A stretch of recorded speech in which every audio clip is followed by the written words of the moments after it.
Mesdames et messieurs, c'est très chaud sur M. Donald Trump. C'est un coup dur qui vient de s'appliquer du côté des États-Unis d'Amérique. Oui, la Chambre des représentants américains vient d'adopter une loi après un vote du côté, bon, on va appeler soit le Parlement, soit le Sénat. Prenez ça comme vous voulez, le Congrès américain. Il vient d'adopter une loi demandant et exigeant le retrait des soldats américains du Proche-Moyen-Orient. Ils adoptent la loi et ils ordonnent, ils exigent que Donald Trump retire les troupes américaines stationnées dans tous ces pays du Golfe pour qu'ils puissent avoir l'arrêt du conflit. Alors, ce vote vient pourquoi? Et pourquoi est-ce qu'ils décident de retirer leurs soldats? Pourquoi est-ce qu'ils décident de dire à Donald Trump d'arrêter les hostilités? Évidemment, parce qu'ils ont calculé.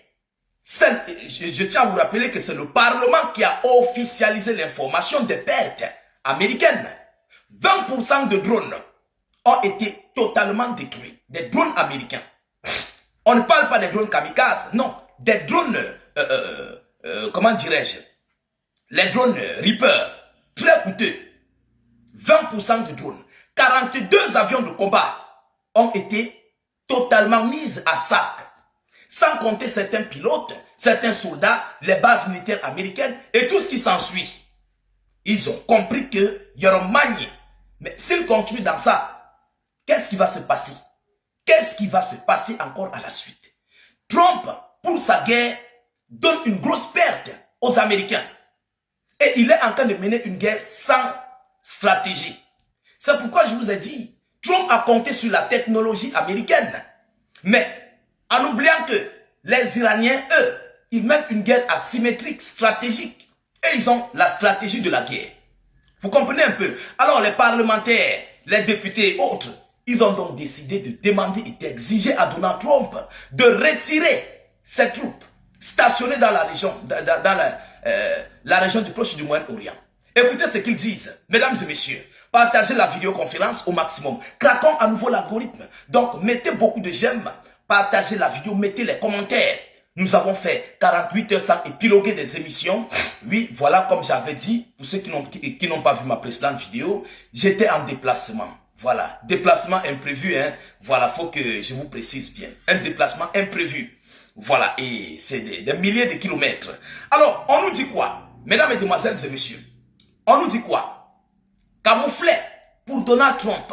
Après le vote d'un texte ordonnant le retrait des troupes américaines en Iran, après le vote d'un texte ordonnant le retrait des troupes américaines en Iran, pas sur le territoire iranien, mais dans le Golfe, dans les pays du Golfe, vous comprenez? Et attention, les qui ont voté pour, attention, il faut savoir cette partie-là.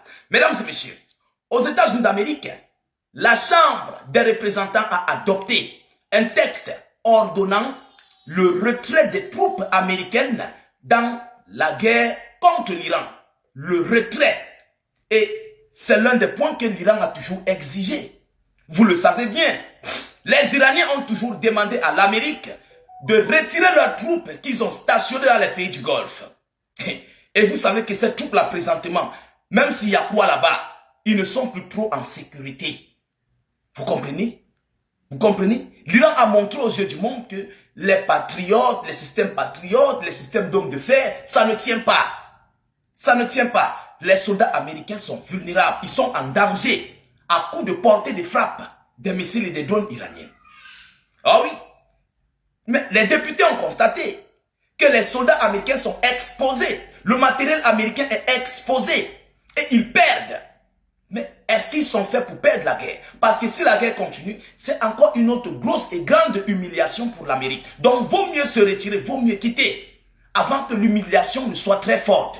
Et si ceux qui ne le font pas, peut-être, les Iraniens pourront encore, à nouveau, d'infliger d'autres coups durs aux Américains, stationnés dans le Golfe. Et les pertes vont s'accumuler. Et ça affaiblit l'armée américaine. Ça, il faut qu'on se dise des vérités. Ça les affaiblit. Et non seulement ça, qui doit financer cette guerre-là?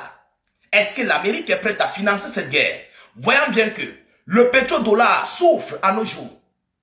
il y a la crise énergétique mondiale. À cause de quoi? Le blocus du détroit d'Ormuz. Il faut accepter de quitter, comme les Iraniens le disent, si c'est ça qui peut permettre à l'Iran de rouvrir le détroit d'Ormuz pour que le pétrole continue, voilà, de partir à l'international pour au moins se faire assouplir le dollar américain, parce que la vente du pétrole, la plus grande vente du pétrole se fait sur le dollar. C'est basé sur le dollar. Vous voyez, l'Amérique ne discute pas l'or avec quelqu'un, ils ne discutent pas l'uranium, parce qu'ils savent que c'est le dollar américain qui est plus, comment dirais-je, uni avec le pétrole mondial. Est-ce que vous comprenez? Mesdames et messieurs, selon l'annonce, selon la source, un camouflet pour Donald Trump qui a engagé les États-Unis d'Amérique dans ce conflit le 28 février. On parle d'un camouflet. Il ne s'attendait pas à ça. Alors, la résolution approuvée grâce aux voix de 4 députés républicains. Vous savez que Donald Trump, c'est un républicain. C'est un républicain. Et la résolution a été approuvée grâce aux 4 voix des députés républicains. Ce sont les républicains même, les gens de Donald Trump, le même parti de Donald Trump, qui ont aussi approuvé. Ils disent que non, c'est fini, ça doit quitter. Donc, je ne peux pas... Vous allez comprendre que ils sont même déjà divisés à l'interne. Ah oui, ils sont divisés. Ceux qui soutenaient hier la guerre d'agression israélo-américaine contre l'Iran sont ceux-là aujourd'hui qui votent des textes pour demander, exiger le retrait des soldats américains au Golfe, dans les pays du Golfe. Est-ce que vous vous en rendez compte de cette situation? Est-ce que vous vous en rendez compte? Est-ce que vous voyez même ce qui se passe, mesdames et demoiselles et messieurs? Mais c'est gravissime. C'est gravissime. Ah oui. Alors, possède cependant une portée, avant tout symbolique, en raison du droit de veto du président américain. Mais la question qu'on se pose dans tout ça, est-ce que Donald Trump va accepter de retirer ses troupes? Parce que Donald Trump a déjà, il a organisé son groupe de voyous, sa bande de malfrats. Il a mis avec lui le secrétaire à la défense, il a le premier ministre, il a son vice-président, vous comprenez? Et puis il a celui même qui est chargé des finances. Il a tiré avec lui. On appelle ce monsieur comment? Écrivez-moi son nom en commentaire là, s'il vous plaît. Voilà, ce monsieur qui est fait pour les finances là, il est toujours avec Trump partout. Alors, Trump a compris que s'il a celui qui gère les finances, il a le ministre de la guerre, il a ceux-là qui vont soutenir Trump dans ses multiples déclarations, c'est fini pour lui. Il s'en fout du Congrès, il s'en fout du Parlement, il s'en fout des autres. S'il veut de l'argent pour financer la guerre, il a déjà quelqu'un. Il faut lancer la guerre, il y a son titre du ministre de la Défense. Vous comprenez un peu? Alors, je ne sais pas la décision que Trump va prendre. Et ça nous montre ici que le Parlement américain, le Congrès américain n'a plus besoin de cette guerre-là. Parce qu'ils ont compris que Trump les a introduits dans quelque chose qui ne s'en sortiront pas. Et il y a déjà les conséquences de la cause profonde qui est ici l'agression israélo-américaine contre l'Iran. Il y a déjà des conséquences que Trump ne parvient pas non seulement à réparer ces conséquences, et il ne parvient pas à réparer la cause profonde qui est son agression contre, comment dirais-je, contre l'Iran. Est-ce que vous en rendez compte? Mesdames, Mesdemoiselles et Messieurs, la situation va de mal en pire sur Donald Trump. Ça ne va pas. Ça ne va du tout pas. Ouais, il est aujourd'hui coincé entre le marteau et le clou.